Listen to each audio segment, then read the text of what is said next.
जय हिंद फ्रेंड्स। आज से ये वन लाइनर सीरीज हम लोग शुरू कर रहे हैं और ये सभी स्टेट पीसीएस के लिए यूज़फुल है, वनडे एग्ज़ाम के लिए भी यूज़फुल है। तो आपका SCS, UP PCS, MP PSC, RS, BPSC सभी के लिए। और इसे हम बहुत स्मॉल टाइम ड्यूरेशंस के लिए रखेंगे। ये सीरीज़ कंटिन्यू रहेगी, क्योंकि देखिए बहुत लेंदी पढ़ने का कोई फ़ायदा है नहीं, हम आपको बहुत लंबा करा दें।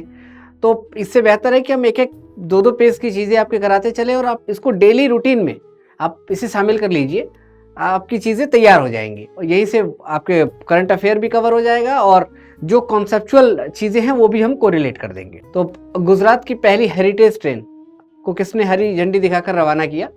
और ऐसे सवाल स्टेट्स के लिए इंपॉर्टेंट हो जाते हैं, तो इसका आंसर है नरेंद्र मोदी जी।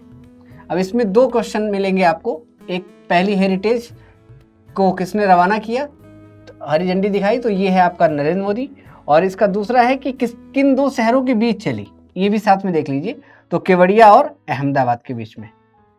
यहाँ आपको समझना है और याद करने का बेहतर तरीका ये है कि हेरिटेज के साथ इसको लिंक कर लीजिए कि हेरिटेज कल्चर क्या होता है, इंडिया में कौन सा स्टेट इसके लिए वर्क कर रहा है, तो आपको ऑटोमेटिक गुजरात से ये बातें लिंक होंगी। देखिए सबसे पहले टूरिज्म को लेके भी जो बहुत ज़्यादा नेशनल लेवल पे एक मोबिलाइजेशन देखने को मिले था, वो गुजरात से ही देखने को मिला था।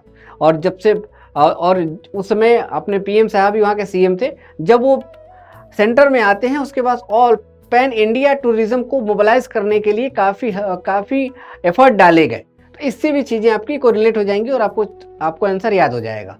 तो हेरिटेज ट्रेन किसके किसके बीच चली? केवड़िया और अहमदाबाद के बीच में है। और किसने हरी झंडी दिखाई? नरेंद्र मोदी ने। ठीक है, ये चीज।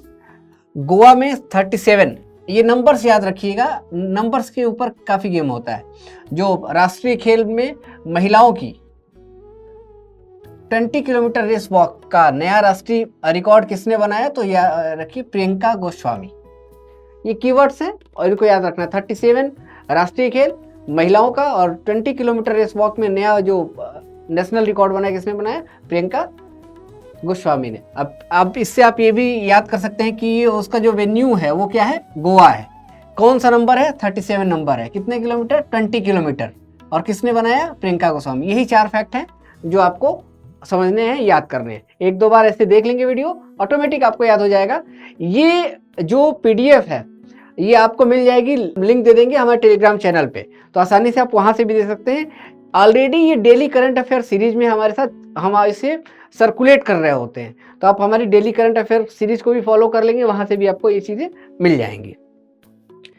अगला क्वेश्चन है कि 2023 के अंदर जो प्रतिष्ठित बैलन डिसओवर अवार्ड है उसे किससे सम्मानित किया गया? और लियोनेल मेसी को इससे सम्मानित किया गया है। अब अगर आपको थोड़ी सी डिफिकल्टी है तो मेसी के बारे में थोड़ा सा पढ़ लीजिए कि कौन से कंट्री से आते हैं, पर्टिकुलर कौन से खेल से रिलेशन है। अभी मेसी चर्चा में भी थे, अपने देश के सपोर्टर के खिलाफ जो लाठीचार्ज हुआ था उसके खिलाफ उन्होंने मैच खेलने से डिनाई कर दिया था। तो ये चीज़ें रही थी मेसी के साथ। राष्ट्रीय एकता दिवस प्रतिवर्ष कब मनाया जाता है? तो 31 अक्टूबर को मनाया जाता है। इसको कोरिलेट कर लीजिएगा, अक्टूबर का रिलेशन इंडियन नेशनल मूवमेंट के लिए काफ़ी इंपॉर्टेंट हो जाता है। 2 तारीख में कई लोगों का बर्थडे भी आता है और इसी के लास्ट में हम इंडिया को एक यूनाइट कर देते हैं और उसी से ये रिलेशन है राष्ट्रीय एकता दिवस का। 2023 के प्रतिष्ठित बैलन डियोर अवार्ड के तहत कोपा ट्रॉफी सर्वश्रेष्ठ पुरुष अंडर 21 खिलाड़ी का अवार्ड किससे दिया गया? तो जूड बलिंगहैम इनका नाम है, इनको दिया गया। नाम थोड़ा सा टफ है लेकिन आसान है। जैसे ही आप देखेंगे 23 का प्रतिष्ठित बैलन डियोर अवार्ड है, कोपा ट्रॉफी है, तो आपको याद आ जाएगा। और ये नाम इस तरीके से है कि आसानी से जूड बलिंगहैम आपको याद हो जाएगा।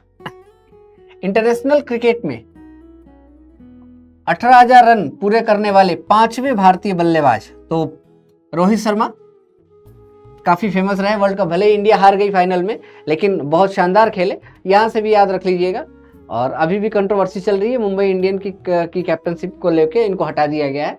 तो रोहित शर्मा आपको याद रखना है, 18,000 रन पूरे करने वाले 5वें इंडियन क्रिकेटर है। किस एथलीट ने पुरुषों की 110 किलोमीटर बाधा दौड़ को 13.80 सेकंड में पूरा करके नया राष्ट्रीय खेल रिकॉर्ड बनाया? तेजस अशोक सिरसे महाराष्ट्र से आते हैं, एथलीट हैं और मेल हैं। 110 मीटर्स जो बाधा दौड़ है उसमें, और इन्होंने का जो टाइम है 13.80 में इन्होंने एक नेशनल रिकॉर्ड बनाया है और इनका नाम है तेजस अशोक सिरसे। याद हो जाएगा, बहुत आसान है। क्रिकेट से जुड़े हुए बेसबॉल शब्द को हाल में किस डिक्शनरी में जोड़ा गया? और यह है कोलिंस डिक्शनरी। जब आप गूगल करेंगे तो देखेंगे कि बड़ा स्पेसिफाई तरीके से वर्ड्स को डिस्क्राइब करने के लिए कोलिंस का नाम लिया जाता है और नेट के लिए भी काफ़ी यूजफुल है, सिस्टम के लिए भी डिजिटल ऑर्डर में ये वर्क करती है। काफ़ी बड़ा ब्रांड है, इसे भी आपको रिलेट करके रखिएगा। किस ड्रोन कंपनी को DGCA से सर्टिफिकेट प्राप्त हुआ? Throttle aerospace system.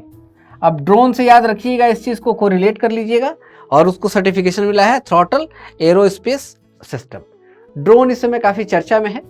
लखपति दीदी की जो स्कीम है वो भी ड्रोन से ही रिलेटेड आती है, तो थोड़ा सा ड्रोन को समझ के चलना है और याद करने के लिए थ्रॉटल एरोस्पेस सिस्टम 2-3 बार बोल लेंगे, चीज़ें याद हो जाएंगी। डेली अगर 1-2 बार देखना शुरू कर देंगे तो ऑटोमेटिक चीज़ें याद हो जाएंगी।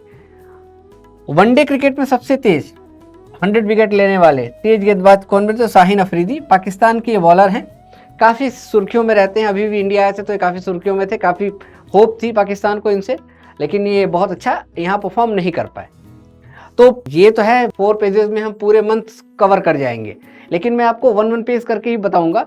उससे आपके लिए फ़ायदा होगा कि डेली इसको देखते रहिए और डेली प्रिपेयर करते रहिए। अगर ज़रूरत होगी तो फुल इंग्लिश करने की, फुल इंग्लिश में कभी करके दे देंगे, क्योंकि हिंदी मीडियम का क्राउड ज़्यादा है, आसानी से आदमी देख पाता है, समझ पाता है, तो फिर मैंने इसको हिंदी में ही रखा हुआ है। अदरवाइज जो ये PDF मिलेगी आपको ये बाइलिंगुअल में ही मिलेगी, तो आपको कोई दिक्कत नहीं होने वाली। बताइएगा ये इनिशिएटिव कैसा है, कोई और भी इसमें ऐड ऑन करने की चीज़ें हैं वो हम करेंगे। हाँ, MCQ बेस में भी ये सीरीज चलेगी, तो MCQ भी, लेकिन वो रिलेट होगा इससे, और ऑलमोस्ट आपके जो स्टेट करंट अफेयर के जो क्वेश्चन हैं वो इससे 70 to 80% ये कवर कर देगा, इसके बियॉन्ड नहीं जाएगा। तो पढ़ते रहिए, डेली रिपीट करिए, डेली 1-2 बार देखते रहिए, पुराना भी देखते रहिए, जो नया आ रहा है उसको पढ़ लीजिए, साथ में पुराने को एक बार देख जाइए, ऐसी चीज़ें हो जाएंगी।